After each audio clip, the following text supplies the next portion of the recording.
Welcome back, focused learners, to today's explainer. Understanding the highly specific words that describe our social behaviors, well, it does a lot more than just build up our vocabulary. It literally gives us this powerful psychological lens to decode exactly why we act the way we do and why the people around us behave the way they do. So today, we're unpacking a word that gets right to the heart of our everyday social interactions, our relationships, and even our own internal boundaries. Our word of the day is complaisance. So let me ask you, have you ever agreed to help someone out just because you wanted to make them happy? Seriously, think about a time when a friend really wanted to pick the game you were going to play, or maybe the movie you were going to watch. You actually had another idea in mind, like a completely different preference, but you let it slide. Instead of pushing for your own choice, you just smiled and said, "Sure, we can play that." You kind of pushed down your own preference, maybe just to avoid friction, or maybe out of a genuine desire to see that other person light up. I mean, we've all had those moments, right? Well, that very specific, highly relatable willingness to please someone else, that internal drive to be agreeable and put another person's wishes over your own, actually has a special name. Section 1. Defining complaisance. And here it is, complaisance. The pronunciation is actually beautifully subtle. You can say it like complaisance, or sometimes you'll hear it with a slightly harder Z sound like complaisance. Both are perfectly fine, so feel free to say it out loud with me. At its living core, complaisance is simply a willingness to please someone else. It's the disposition to be obliging, yielding, and just completely agreeable to what others desire. Looking at the official Wordsmyth Advanced Dictionary entry, it marks this clearly as a noun. And definition 1 matches our core meaning perfectly: willingness to please. This isn't a new concept either. Historical texts actually talk a lot about valuing complaisance in society as a way to maintain civil harmony.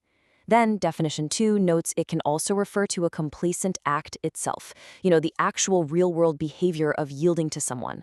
This foundational definition really anchors our understanding before we dive into the psychology of how this plays out in real life. Section 2. Maya's lunchroom dilemma. Okay, imagine a student named Maya in the school lunchroom.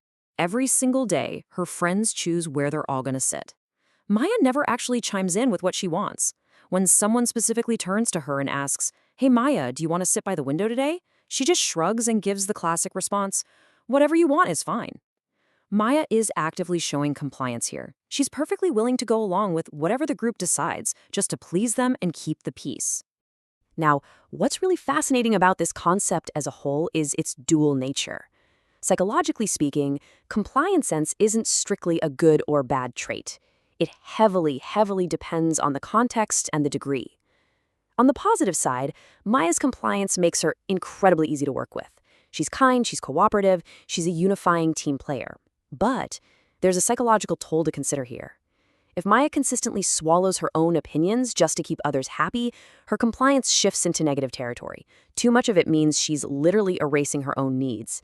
She might start to feel invisible or even resentful because she's forgetting to speak up for herself. Let's look at a non-example to make this boundary crystal clear. What if Maya's teacher encouraged her to share her ideas, and the very next day she says, "I hear your idea, but I would rather sit outside today"? Saying this is absolutely not complaisance. She is being highly respectful and acknowledging the other person, yes, but she's firmly expressing her own preference instead of just yielding to please someone else. Section 3. Connections and contrasts. Now, we absolutely need to distinguish our word of the day from its very tricky cousin, compliance. They sound almost identical and they sit right next to each other in the dictionary, but their internal motivations are entirely different. Complaisance is about an internal willingness to please. It's driven by a social desire to be agreeable and make someone else happy. Compliance, on the other hand, is external. It's about doing what someone asks or following a rule. Look, you might be compliant with a strict parking law to avoid getting a ticket, but you certainly aren't doing it out of complacence to bring joy to the local parking authority. Make sense? Let's expand our toolkit a bit. The main adjective in this word family is complacent, meaning you possess that willing, agreeable nature. If we look for similar psychological traits, we find words like agreeableness, cooperation, willingness, and accommodation. But what if we want to express the exact opposite? Well, contrast words would be stubbornness, resistance, refusal, and independence. Think of that one coworker who pushes back on every single brainstorming idea in a meeting just for the sake of arguing. Yeah, they are definitely not showing complacence. To truly master a word, you've got to hear it in its natural habitat, right? Its common collocations. For instance, you might read in a novel about a character's quiet complaisance, enduring a difficult situation without a single word of complaint. Psychologists often study social complacence, which is exactly what happens at a dinner party when everyone agrees the food is great, even if it's kind of terrible, just to preserve the mood. A therapist might warn a client against excessive complacence if they're constantly burning themselves out for others. Or in a high-stakes negotiation, you might observe a rival show complacence just to gain favor. Section 4. The Complaisance Challenge. All right, let's do a quick quiz. Which of these situations clearly shows complacence? Is it A, Leo refuses to listen to anyone else's idea? Is it B, Anna agrees to help her partner organize the supplies to keep the group running smoothly? Or is it C, Sam breaks the rules even after being warned?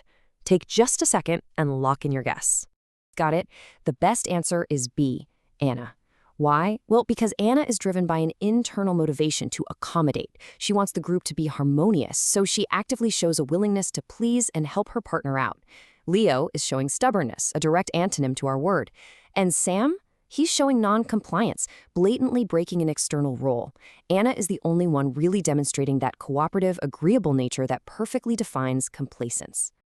Section 5. Finding the balance.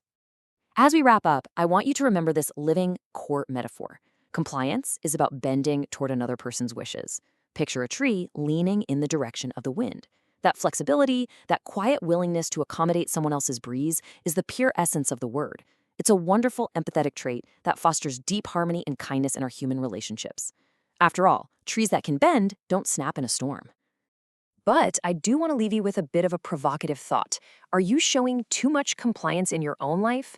Remember Maya from the lunchroom. While being agreeable is a masterful social skill, excessive compliance means you might literally be abandoning your own voice. Finding that sweet spot between caring for others and advocating for yourself is the ultimate challenge. So the next time you hear yourself saying, whatever you want is fine, pause and ask yourself, am I just being kind or am I bending a little too far? Thanks so much for joining me for today's explainer, and as always, keep learning.